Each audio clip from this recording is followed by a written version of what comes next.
Primeira carta de Paulo aos Coríntios, capítulo 11, a partir do versículo 17. A palavra de Deus diz assim: Nisto, porém, que vos prescrevo, não vos louvo, porquanto vos ajuntais não para melhor, e sim para pior, porque antes de tudo estou informado haver divisões entre vós, quando vos reunis na igreja. E eu, em parte, o creio, porque até mesmo importa que haja partidos entre vós, para que também os aprovados se tornem conhecidos em vosso meio. Quando, pois, vos reunis no mesmo lugar, não é a ceia do Senhor que comeis, porque ao comerdes, cada um toma antecipadamente a sua própria ceia. E há quem tenha fome, ao passo que há também quem se embriague. Não tendes, porventura, casas onde comer e beber? Ou menosprezais a igreja de Deus, e envergonhais o que nada tem? Que vos direi? Louvar-vos-ei? Nisto certamente não vos louvo, porque recebi do Senhor o que também vos entreguei, que o Senhor Jesus, na noite que foi traído, tomou o pão e, tendo dado graças, o partiu e disse: Isto é o meu corpo que é dado por vós, fazei isto em memória de mim. Por semelhante modo, depois de haver ceado, tomou também o cálice, dizendo: Este cálice é a nova aliança no meu sangue. Fazei isto todas as vezes que o beberdes em memória de mim, porque todas as vezes que comerdes este pão e beberdes o cálice, anunciais a morte do Senhor até que ele venha. Por isso, aquele que comer o pão ou beber o cálice do Senhor indignamente, será réu do corpo e do sangue do Senhor. Examine-se, pois, o homem a si mesmo, e assim coma do pão e beba do cálice. Pois quem come e bebe sem discernir o corpo, come e bebe juízo para si. Eis a razão porque há muitos fracos e doentes, e não poucos que dormem. Porque se julgássemos a nós mesmos, não seríamos julgados. Mas, quando julgados, somos disciplinados pelo Senhor, para não sermos condenados com o mundo. Assim, pois, meus irmãos, quando vos reunis para comer, esperais uns pelos outros. Se alguém tem fome, come em casa, a fim de não vos reunirdes para juízo. Quanto às demais coisas, eu as ordenarei quando for ter convosco. Oremos, irmãos. Santo Deus, soberano Pai, nós te louvamos por tua palavra, Senhor. Obrigado, Senhor, por tua palavra.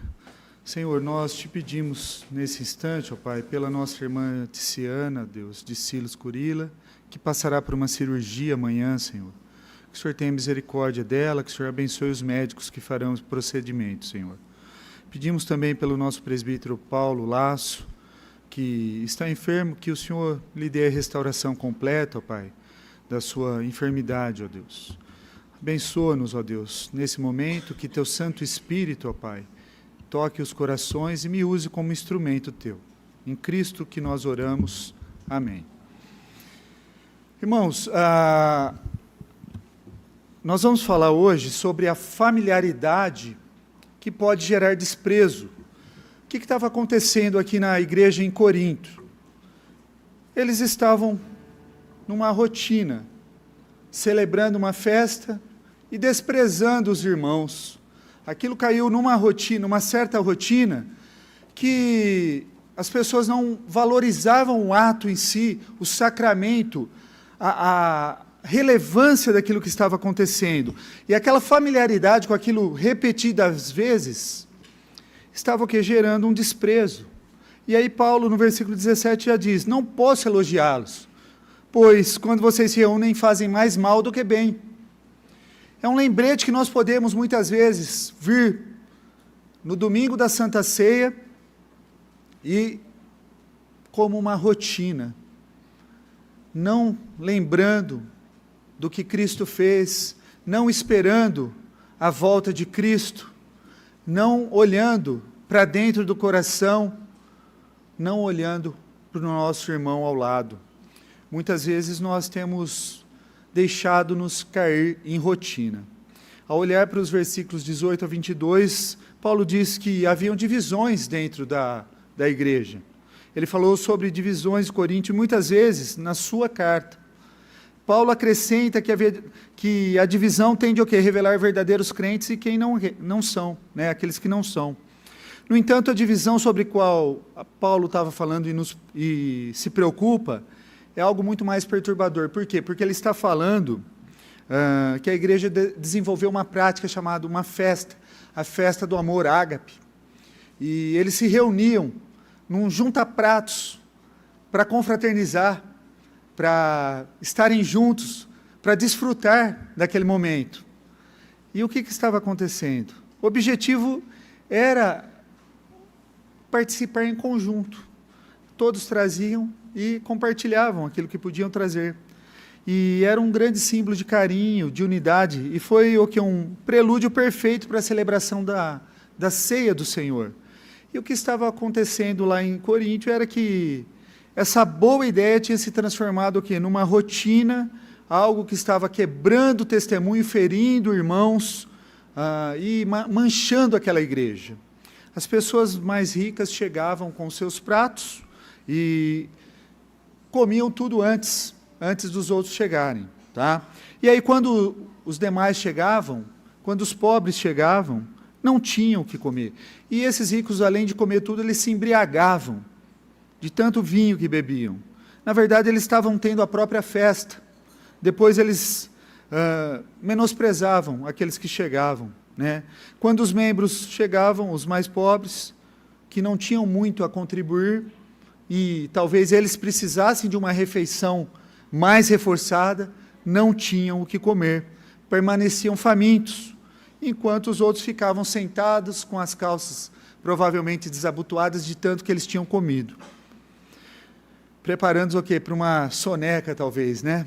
Essa falta de consideração uns com os outros e com a celebração da comunhão que acontecia naquele local, era um desprezo pela celebração e pela própria igreja. Diante disso, Paulo passa a dar instruções para aquela igreja, nessa carta. Paulo lembrou que a igreja, que a comunhão deveria ser, a celebração da ceia, na verdade, né? Lembrou eles o que deveria ser. Ele olha para 3 direções aqui. Primeiro, ele olha para trás. A ceia do Senhor é para lembrar o que Cristo fez por nós na cruz. Para lembrar o sacrifício dele pelos nossos pecados. O que ele fez no passado. Nós lembramos do seu voluntário sacrifício como pagamento pelos nossos pecados. E nós já tivemos a nossa dívida paga, integralmente pelo nosso Senhor Jesus. Como alguém disse, o mundo bebe para esquecer, nós os crentes bebemos para lembrar o que Cristo fez por nós. Os hebreus receberam a celebração da Páscoa como uma maneira de lembrar o que? A libertação de Deus do povo do Egito e da escravidão do Egito. E todos os anos eles ensinavam os acontecimentos para quê? Para memorizar, para ficar como uma ferramenta didática para os seus filhos, né? Que eles foram um povo escolhido por Deus. Não foi um acidente também que a última ceia aconteceu o quê? Em uma refeição da Páscoa. É algo muito simbólico e marcante, porque a Páscoa lembra a libertação do povo de Deus do Egito, da escravidão. A ceia nos lembra da libertação do povo de Deus, do povo da aliança, da escravidão, do pecado. Celebração da comunhão semelhante a um memorial de guerra. Né? Memoriais de guerra foram feitos para quê? Para quando as pessoas olhassem para ele, lembrassem daqueles soldados que lutaram bravamente pelo seu país, por aquela nação, e pagaram com suas vidas pela liberdade. Aqui em São Carlos nós temos um memorial de guerra, aquele memorial fica na Praça dos Voluntários, onde tem um soldado, uma estátua de um soldado. Ela recebeu esse nome em 1936. E se você olhar para aquele memorial, você vai lembrar, vai ter nome de soldados que morreram na guerra. Se não roubaram a placa ainda, terá o nome dos soldados que morreram na guerra. E a comunhão, ela é projetada para quê? Para ser como um memorial. Ela é projetada para que nós lembremos do custo da nossa liberdade, da nossa salvação, e o amor que Deus tem pelos seus. Em segundo lugar, a celebração da Páscoa, da comunhão, da ceia, né, da comunhão, aponta para uma realidade presente.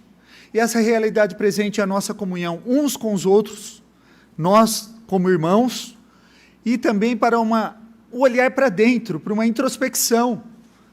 Como eu tenho sido? Como tem sido o Filho do Senhor? Esse que vem todos os domingos, é para eu olhar para dentro também, como eu tenho sido. E nós chamamos a comunhão da ceia do Senhor, porque é vista como um momento que nós nos encontramos com o Senhor, espiritualmente. Jesus disse que o cálice representa a nova aliança no meu sangue, ou o sangue do relacionamento novo de Deus para conosco, que é posto em prática. E na ceia, o Senhor também, nós somos lembrados o quê? Da comunhão uns com os outros. A ceia não faz sentido individualmente. A ceia é um ato comunitário. Por isso que quando nós vamos levar Santa Ceia na casa de alguém, num enfermo, não adianta a gente levar uma pessoa só. Não faz sentido. Nós temos que... Ela faz parte de um culto a Deus. Ela é necessário que a gente tenha elementos de culto, pregação da palavra, e celebração, sim, do sacramento. Mas a ceia não foi feita para ser individual, mas ela é um ato comunitário. Então ela não faz sentido sem os irmãos. A ceia é para ser celebrada no culto público, no culto que nós adoramos ao Senhor. E a ceia nos lembra o quê? Que todos nós recebemos o quê? Misericórdia e graça de Deus, que é a única base da nossa salvação. Qualquer barreira ou rótulo que nos dividam no mundo são apagados na mesa do Senhor. A ceia do Senhor, ela é um grande equalizador.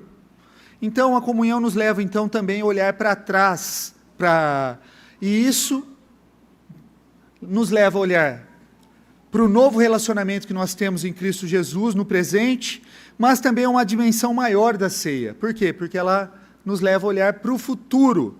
Para o futuro, Paulo também diz assim: proclamamos a morte do Senhor até que Ele venha. Até que Ele venha. Nós olhamos para o futuro é muito melhor do que os dias que nós temos vivido. A ceia nos reflete: façam isso até que Ele venha, que o Senhor Jesus venha. A comunhão nos lembra da nossa salvação foi comprada, a nossa salvação foi experimentada, e ainda assim, em um sentido, a nossa salvação ainda está por vir. Ela não acontece aqui na terra, ela vai acontecer no nosso encontro com Cristo. Só entenderemos completamente quando Cristo vier pela uma segunda vez e nós nos encontrarmos com Ele. Toda vez que celebramos a ceia do Senhor, nós testemunhamos o quê? Ou proclamamos a mensagem do Evangelho, que Cristo morreu pelos nossos pecados.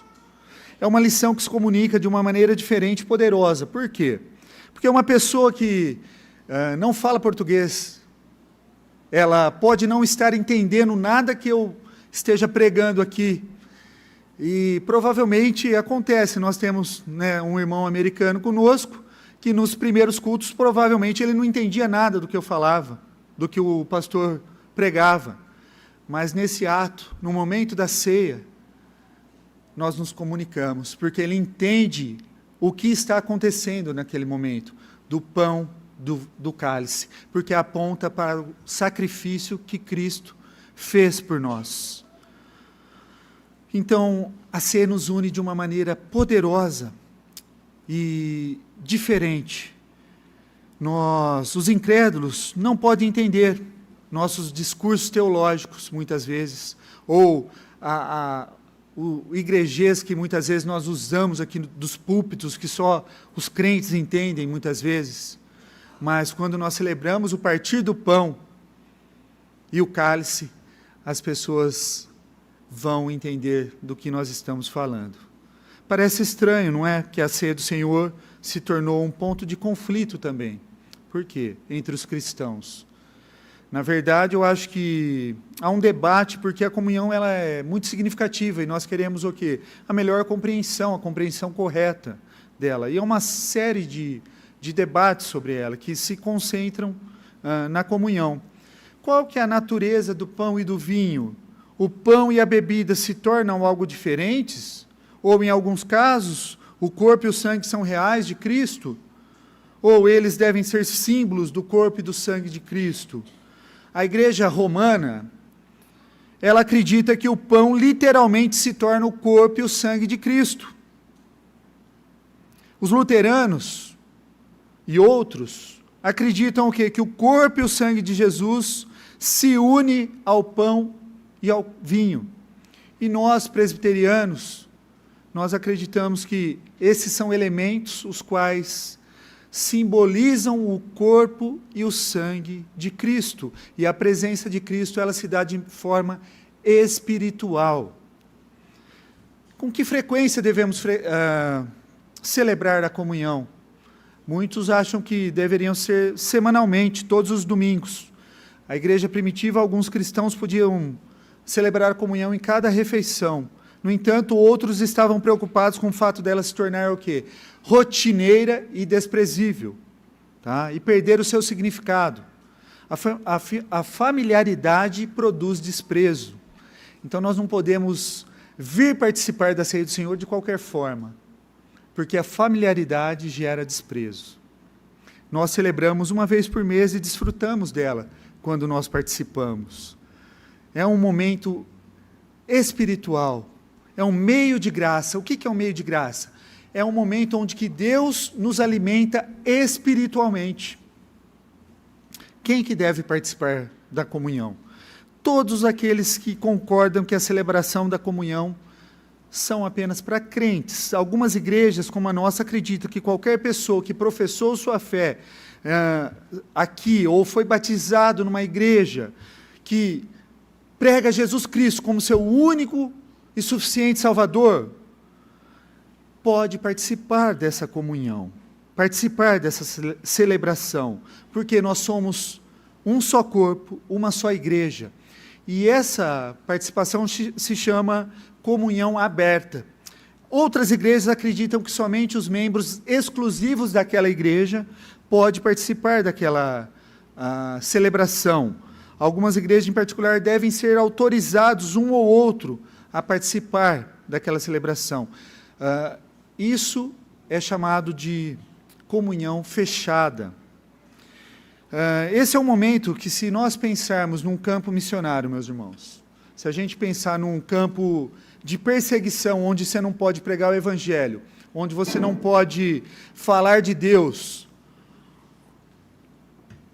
num contexto de perseguição, e aí de repente você encontra lá pessoas de diferentes credos, mas que acreditam em Cristo, e eles, naquele momento, podem compartilhar do pão e beber do cálice, eles estão o quê? Eles estão tendo um momento talvez mais feliz da vida deles. Por quê? Porque naquele momento eles se unem em uma só igreja, um só Senhor, uma só fé. E é nesse momento da ceia que nós nos unimos, em uma só igreja, em uma só fé. E é importante falar sobre as diferenças, porque para ganhar entendimento, seríamos o que sábios em seguir o exemplo e as instruções de Cristo e do apóstolo Paulo. E nosso trabalho é fazer esse ato com reverência, participar desse ato com respeito, com reverência, porque aponta para Cristo. Aponta para Cristo no passado e aponta para Cristo no futuro. E horizontalmente aponta para nós. Proclama a mensagem do Evangelho e une o povo profundamente. Pelo menos deveria ser assim. Unir-nos verdadeiramente em amor. Olha o que Paulo diz, irmãos. Porque eu recebi do Senhor que também vos entreguei, que na noite que o Senhor Jesus foi traído, ele tomou o pão e, tendo dado graças, o partiu e disse: isto é o meu corpo que é dado por vós, fazei isso todas as vezes que comerdes em memória de mim. Fazei isso em memória de mim, ele fala. De quem que Paulo recebeu? Eu recebi, porque eu recebi do Senhor, ele diz, o que também vos entreguei. Ele não recebeu de nenhum ser humano, ele recebeu do próprio Cristo. E quando você olha para Gálatas 1,12, você vai ver, eu não recebi de ninguém, e ninguém o ensinou a mim, foi o próprio Jesus Cristo que o revelou para mim. O próprio Cristo, Paulo aprendeu com Cristo, Cristo revelou a Paulo como deveria ser esse sacramento. O Senhor Jesus, na noite que for entregue, é interessante a construção do grego. Senhor Jesus. O uso da palavra Kyrios, Senhor, já denota um grande respeito, uma grande reverência para o ato da ceia. É o Senhor Salvador, o Senhor Salvador, Kyrios Jesus. É o Senhor Salvador. Na noite que o Senhor foi entregue, o Filho foi entregue por quem? Pelo próprio Pai, entregue ao juízo, ao abandono por Deus. Isso nos revela o quê? Que o Pai não suporta passivamente o sofrimento e a morte do Filho, mas que nisso o amor é revelado, sacrificial de Pai, do Pai, é tão grande quanto o do Filho, que obedece sacrificialmente, se deixa sacrificar. Isso é o meu corpo que é dado por vós. E nesse breve contido, por vós, é o meu corpo que é dado por vós, concentra-se tudo, o amor de Deus, que se entrega pelos culpados, pelos perdidos, pelos indignos. É o amor de Deus, o meu corpo foi dado por vós, os indignos, aqueles que não mereciam, é por vocês. E todo o imenso ganho que resulta desse sacrifício, a eterna redenção, redenção dos perdidos. Só pode ser salvo aquele que está perdido, aquele que reconhece que não consegue se salvar. Paulo deu aos Coríntios um aviso e um conselho. Ele diz: portanto, todo aquele que comer o pão ou beber o cálice do Senhor indignamente será culpado de pecar contra o corpo e o sangue do Senhor. Examine-se, pois, o homem a si mesmo, e assim coma do pão e beba do cálice. Pois quem come e bebe, sem discernir o corpo do Senhor, come e bebe para sua própria condenação. Por isso há entre vós muitos fracos, doentes e vários já dormiram. Mas se nós examinássemos a nós mesmos, não receberíamos juízo. Quando, porém, somos julgados pelo Senhor, estamos sendo disciplinados para que não sejamos condenados com o mundo. Aqui nesse texto, nesse contexto aqui, o texto original, meus irmãos, diz que aquele que come e bebe de maneira indigna, numa única frase assim, se encaixa no contexto da passagem. Paulo não critica os coríntios por virem à ceia como pessoas indignas de participar da mesa do Senhor, mas por destruí-las através de um modo indigno de celebrá-las. Paulo está dizendo o quê? Vocês que estão vindo aqui e não estão honrando o nome do Senhor, porque vocês vêm, comem e não se preocupam com seus irmãos, vocês estão tornando o ato indigno. Não que alguém seja indigno, todos nós somos indignos diante do Senhor, mas por causa do próprio Cristo que se entregou por nós, nós podemos participar da celebração da ceia. Examine-se, pois, o homem, ele diz, né? Quando diante da mesa do Senhor há divisões dilacerando a igreja, é isso que ele está falando.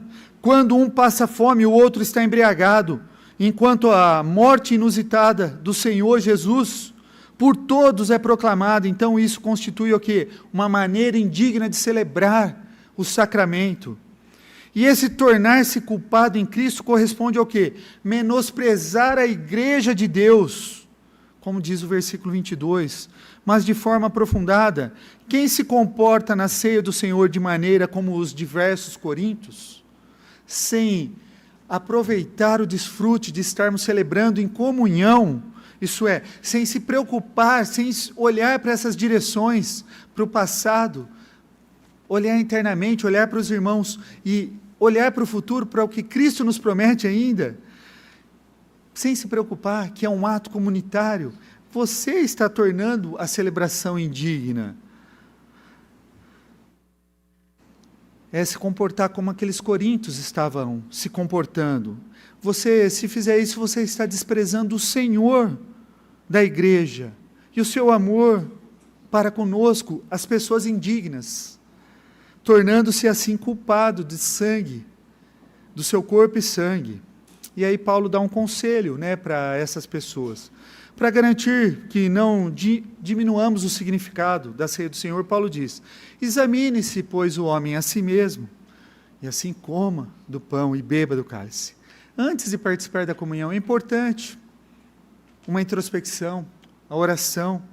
devemos examinar sim a nossa fé, devemos examinar os nossos corações, devemos examinar para o pecado, mas devemos saber que a atitude ela é comunitária, ela não faz sentido sem o corpo, ela só faz sentido com a igreja.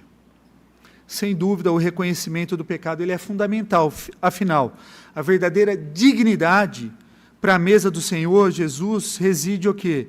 Na nossa indignidade, por nós confirmada.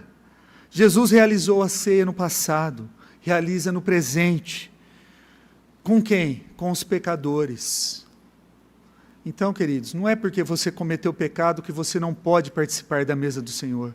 Todos nós somos pecadores e devemos participar, porque justamente é isso que nós celebramos. Celebramos o quê? O pagamento pelos nossos pecados. É isso que nós celebramos na mesa do Senhor. Aquele que pagou por nós e por isso eu posso chegar à mesa e participar dela. Somente os perdidos têm necessidade de sacrifício, do Salvador, do corpo e do sangue do Senhor. É importante ressaltar duas coisas. É importante ressaltar que ser indigno de tomar a comunhão e tomar a comunhão de maneira indigna são coisas distintas, né? Todos somos indignos de tomar a ceia, né? Então, ela é para quem? Ela é para os pecadores, né? Então, a pessoa verdadeiramente preparada, ela entende o seu pecado. Ela sabe que ela é pecadora. E ela é grata pelo perdão de Deus. E aí ela se apresenta na mesa do Senhor. E quem viver com profundidade, né? E quer viver com profundidade essa comunhão. Ela quer o quê? Estar junto. Cada domingo, não vê a hora de chegar o próximo domingo para participar da ceia do Senhor. E diante desse texto, irmãos, então, é uma reflexão para a gente examinar nosso coração mesmo e saber que nós podemos e devemos participar da ceia do Senhor se nós já entregamos as nossas vidas a Ele, se nós já nos arrependemos dos nossos pecados e estamos lutando para não pecar mais. Somos esses, os cristãos, aqueles que estão tentando imitar a Cristo, mas falhamos, erramos, cometemos pecados, erros, mas temos um Salvador que nos permite chegar junto a Ele. Vamos tirar algumas lições práticas. O nosso preparo ao culto do Senhor é uma indicação de nossa consideração pelo Senhor. Seja grato ao que Deus tem feito por você e pelos seus irmãos. Ame aos seus irmãos. Eu gosto de pensar, eu já usei essa ilustração aqui, na bandeira, né? A bandeira do nosso país ela é um símbolo nacional, né? Ela é mais do que simplesmente um pedaço de pano. E quando alguém queima a bandeira, quando alguém trata de uma forma desonrosa, eles mostram o desrespeito para com o país. Ou num jogo de futebol, né? Eles costumam cantar o hino ou numa atividade cívica, eles tocam e cantam um hino antes do início, e algumas pessoas zombam do hino. O que elas estão declarando nisso? Né? Elas estão mostrando a forma desrespeitosa que elas declaram para a sua nação. E do mesmo modo, no culto ao Senhor, quando nós não portamos de maneiras respeitosas, nós desonramos o Senhor do culto. Somos inteligentes para nos examinar toda vez que entramos na casa do Senhor, para que nós o honremos e o adoremos. Os coríntios estavam zombando da ceia do Senhor. Quando eles chegavam lá, comiam tudo, se embriagavam, e quando chegavam o restante da igreja, não tinha mais nada para eles comerem. Quando eles se fartavam enquanto outros passavam fome, desonravam não só os irmãos da igreja, mas também eles ofendiam o Senhor da igreja. A nossa vida comunitária ela não pode ser rasa somente na esfera aqui, no domingo. Nós temos que aprofundar nossos relacionamentos uns com os outros. Temos que ter relacionamentos profundos. Talvez você não vai conseguir ter um relacionamento profundo com todo mundo, mas tenha um relacionamento honesto. Seja honesto com aquelas pessoas que fazem parte da mesma comunidade que você participa. Os coríntios, Jesus disse, nós mostramos o nosso amor a Ele pelo fato de tratarmos o menor dos irmãos. Quando ignoramos quem está com fome, as viúvas, os órfãos, os sedentos, estamos o quê? Dando as costas ao Senhor. 1 João diz, desta forma sabemos quem são os filhos de Deus e quem são os filhos do diabo. Quem não faz o que é certo, não é filho de Deus, nem alguém que não ama o seu irmão. Por isso nós precisamos ser honestos nos nossos relacionamentos, meus irmãos. Isso não é difícil de entender. Se você realmente ama seu irmão, você cuidará dos filhos de Deus. Isso é, nós vamos honrar uns aos outros. A ceia sem os irmãos não faz sentido. Por isso que quando eu vi pastores na pandemia celebrando a ceia pela internet, não faz sentido nenhum. Porque a ceia é um ato comunitário e presencial. Não faz sentido ele está celebrando de um lado do computador e a igreja dividida do outro lado do computador, separada. Porque a ceia é um ato comunitário. Ela só faz sentido quando nós estamos juntos. Só faz sentido assim. Precisamos nos avaliar. Estamos discriminando alguém por partido, por aparência, por raça, por nível social? Estamos ignorando as necessidades daqueles que nos rodeiam? Estamos desrespeitando alguém com as nossas palavras ou com ações? Estamos tratando alguém injustamente? Se assim for, não só temos um problema com essa pessoa, mas temos um problema de nosso relacionamento com o Senhor. Celebração da ceia do Senhor é sempre especial, e deve ser, meus irmãos, continuar sendo, até que Ele venha. A comunhão nunca deve ser apressada. É um tempo que exige preparação, exige atenção, um encontro especial com o Senhor da igreja, o Senhor gracioso. Devemos tratá-lo como tal. Assim como os judeus celebravam a Páscoa, para contar a história do êxodo para os seus filhos, então devemos usar a celebração da Santa Ceia para falar para os nossos filhos, para instruí-los, para ensinar. Quantas crianças ficam ali, pastor, posso comer? Posso pegar um pedacinho de pão? Um só, pastor, um só. Vocês não veem porque vocês estão de costas aqui, eu estou de frente aqui, eles ficam assim, um só, pastor. Fazendo mímica aqui.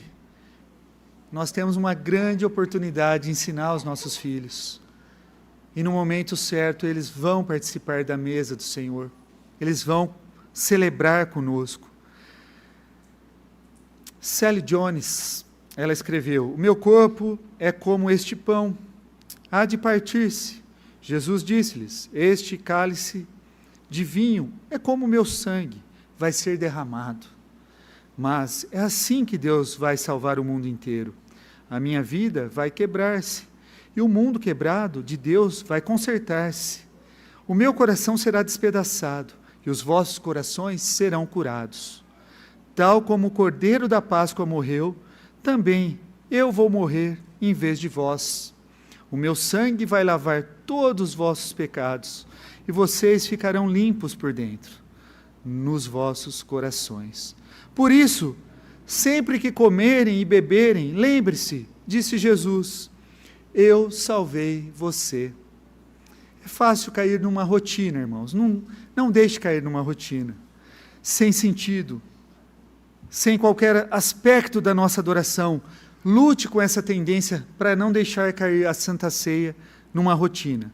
Seja sincero, pois se não formos, Deus pode dizer que as nossas reuniões estão sendo o quê? Fazendo mais mal do que bem.